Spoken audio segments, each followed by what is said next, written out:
If you love talking about cats, but your friends and family are kind of over it, this is the podcast for you. Join your hosts, Danielle, Stray, Woolley, and Elizabeth, Calico, Gearhart, on the Jersey PodCats, where everyday cat lovers share funny stories, challenging situations, and ask their questions about cats. All right, let's get right into this episode.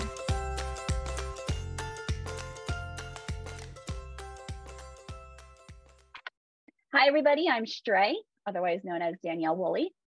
And I'm Elizabeth Gearhart, otherwise known as Calico. And we're the Jersey PodCats.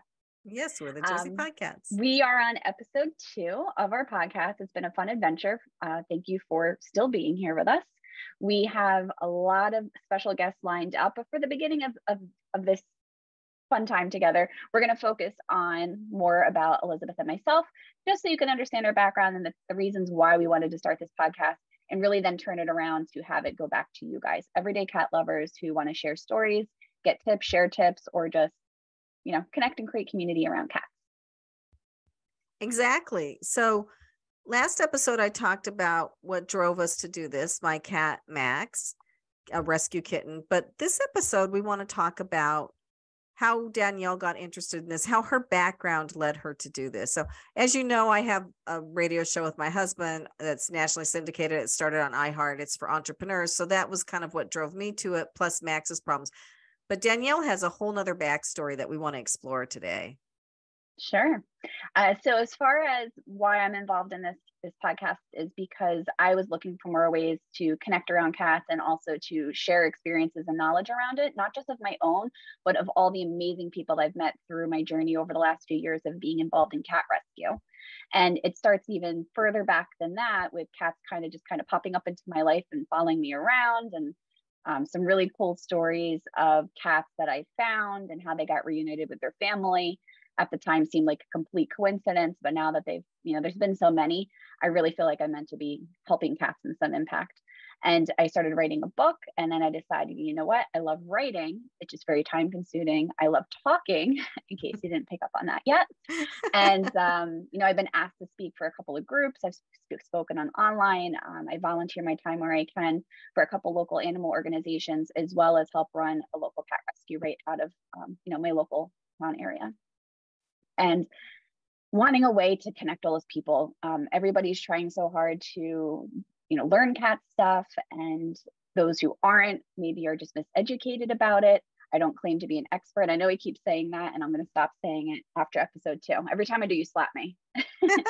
I do. I know a lot, but it's not about that. It's about the people that I know and the cats that I've experienced and the rescues that I've been a part of. And even if I wasn't directly the one who went outside and trapped the cat to rescue it, I've helped connect it to the people that can help save it. And just when you have a passion behind something, and people who also have a passion, when you guys come together, we can, do much more together. And I don't know about you, but if I can just talk about cats all day, that would be a good day for me. That is a good day. There is one more reason that we started this.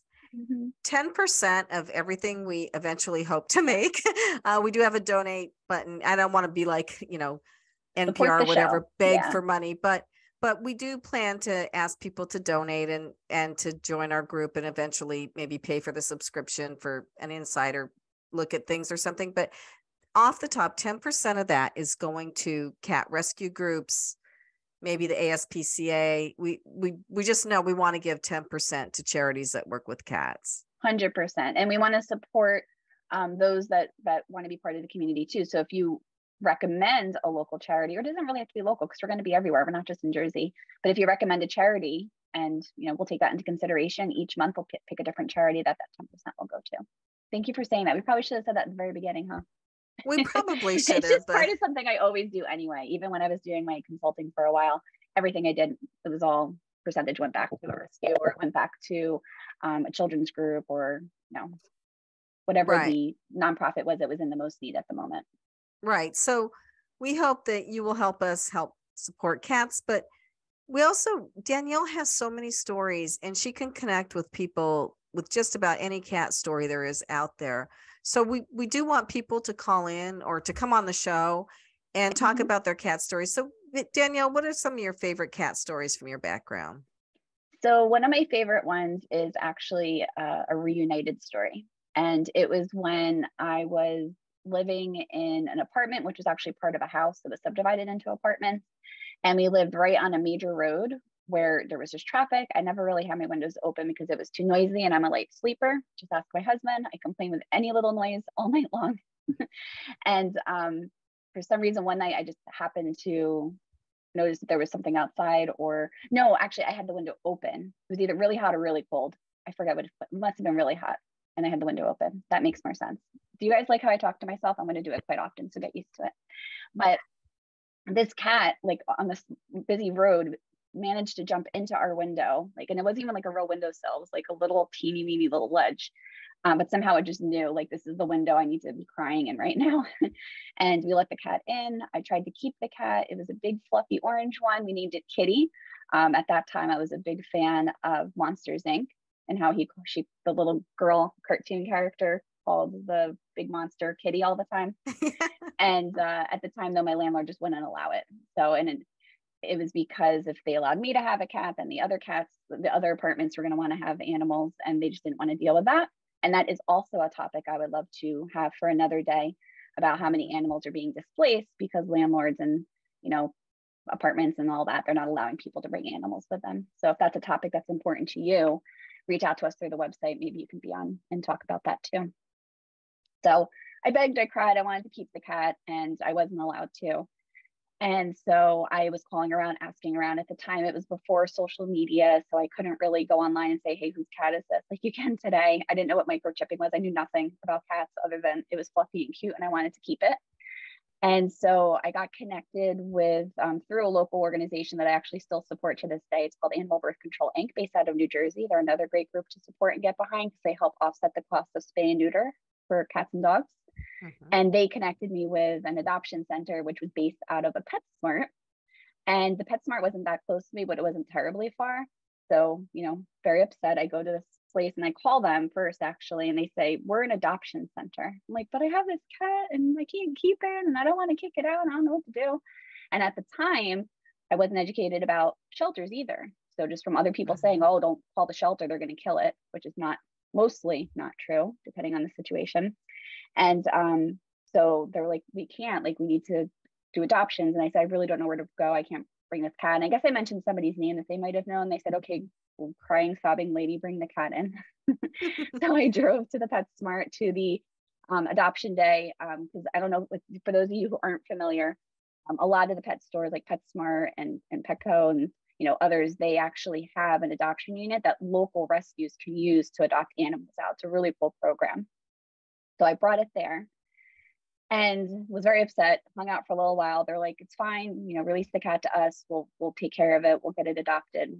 We'll figure it out. And then as I was finally leaving the store, I hear, Mommy, that's my cat. And the owners of the cat had given up finding their cat and had actually gone to the adoption day to see if they would find another cat. Like, I'm going to cry. But like, if you do not believe in a higher power in the universe that helps people out, you should believe after this story, right? Yeah, because it was like, at first I was so upset I couldn't keep this cat, but like, how cool and crazy to lead me to bringing that cat to that store at that day. And it was back in like 2002-ish, I want to say. So it was a long time ago. But ever since then, and even a couple stories before that, I just had all these cool experiences with cats somehow involved. So, but yeah, I was sobbing even more. You thought I was crying when I couldn't keep the cat. I was crying even more when they were like, Mommy, that is such a wonderful story. Well, and I have a PetSmart story. Can I tell my little PetSmart story? Sure. So if you're watching this on YouTube, you see Checkers behind me in the general's uniform. She was a Calico.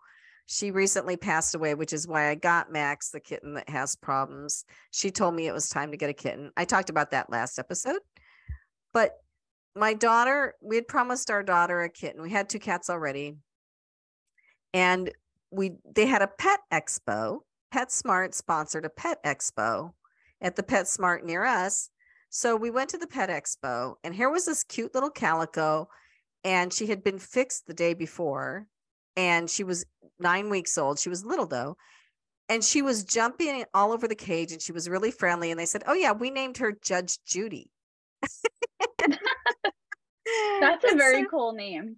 You know, some right. of the rescues are doing that. And actually, one of my rescue Yeah. cats have pretty cool names to try to get people's attention. So that was very Right. clever of them. But she was a Judge Judy. So we brought her home. We got her and we brought her home and we thought, oh, you know, they say keep the cat in a one room, like let it get.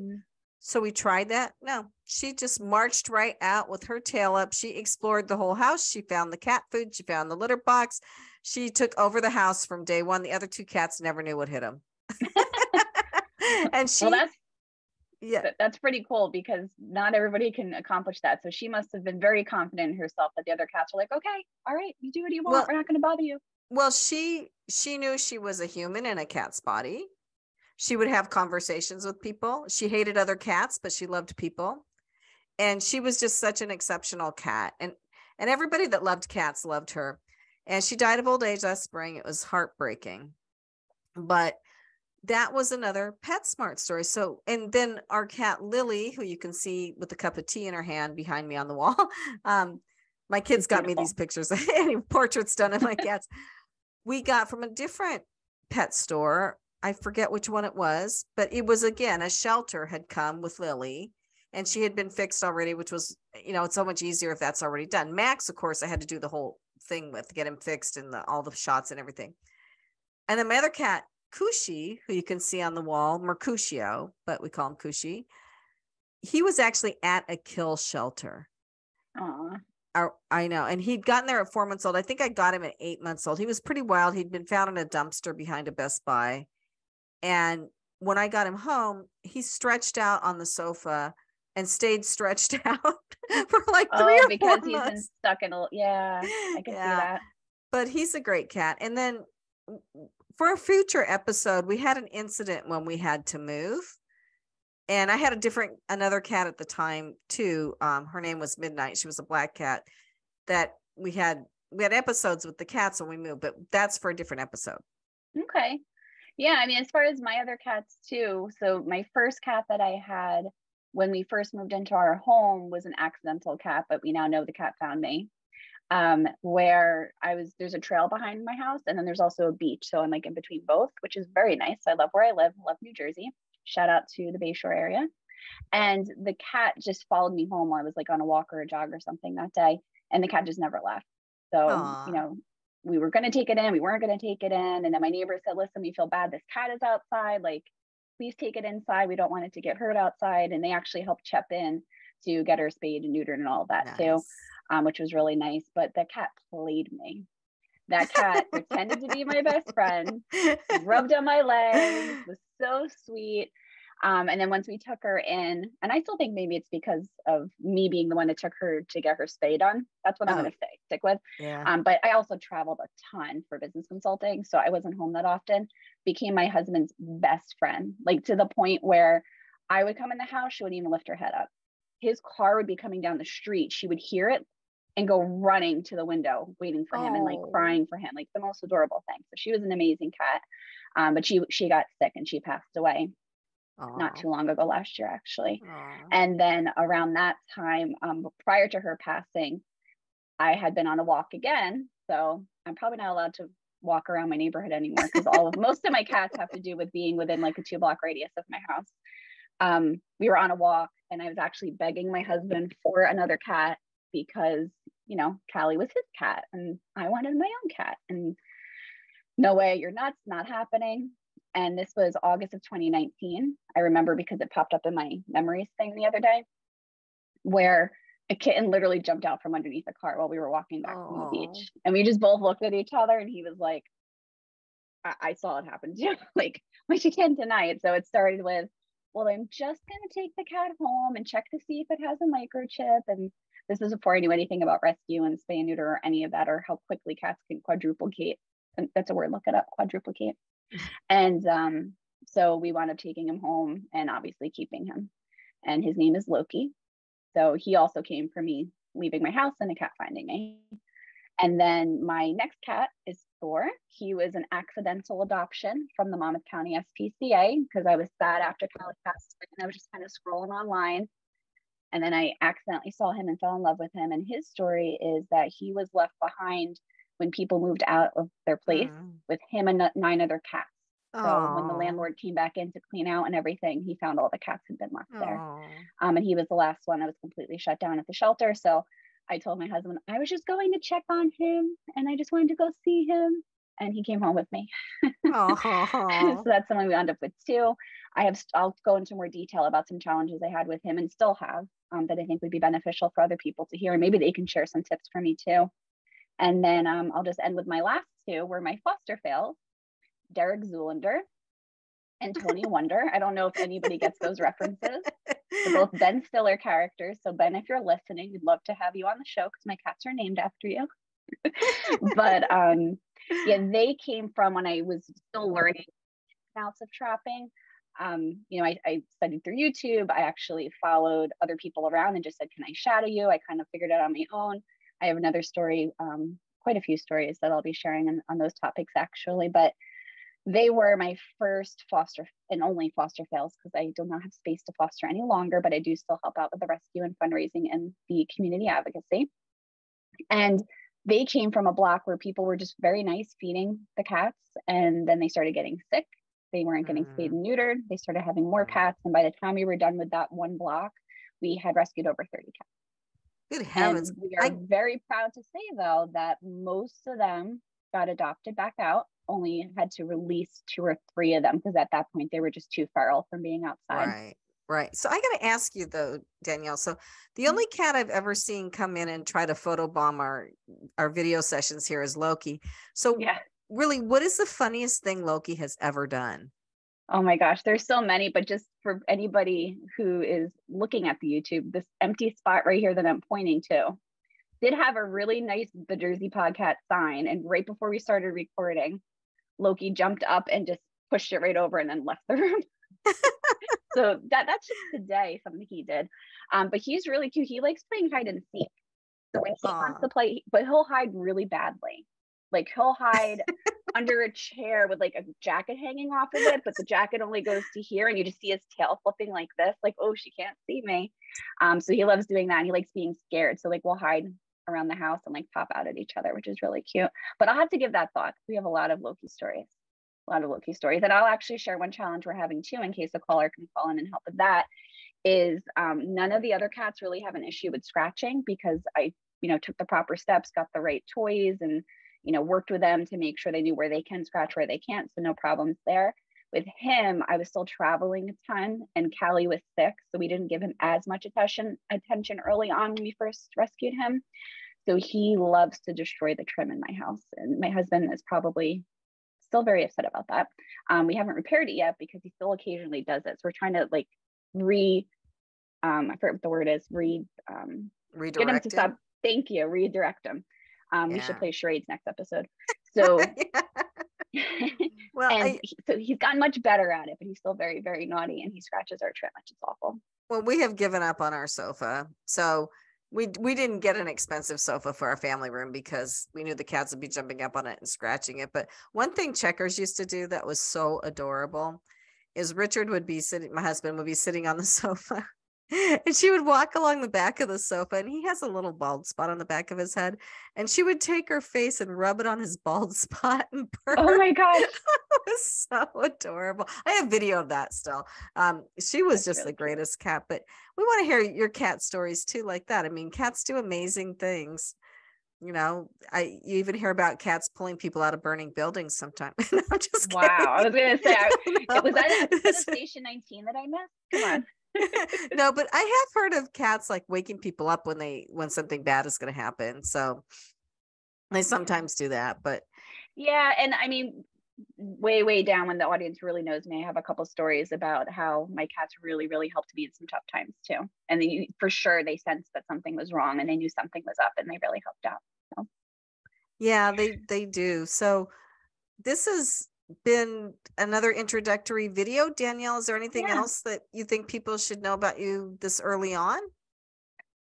Just that I don't know everything because it's impossible to know everything, but I love learning. So even if you call in and it's a question we have no idea, because it's never happened to us, I love being able to say, let me find someone who can help answer that for you. So it's just like a fun thing I love to do. Right. And as we mentioned before, we always advise that you take your cat to a professional, to a vet. So I've been taking my cats to the vet. I mean, they get their vaccinations every year, their health checks every year. If they get sick, I take them to the vet. I don't try to fix it myself. So it's just, well, for people like Danielle and me, it's like having a baby. I take care of it like I would a human kid. I know people think I'm insane, which, yeah, a little bit. There we go. Well, we would love for you to stay connected with us, and we're excited for the next show. Right. Take care, everyone. Bye. Thanks so much for listening. Let's keep the conversation going. Give this podcast a rating so other cat lovers can find it. Connect with the Jersey PodCats on social media or visit thejerseypodcats.com and leave a message sharing a story or question about cats. Thanks again for joining us, and we'll catch you in the next episode.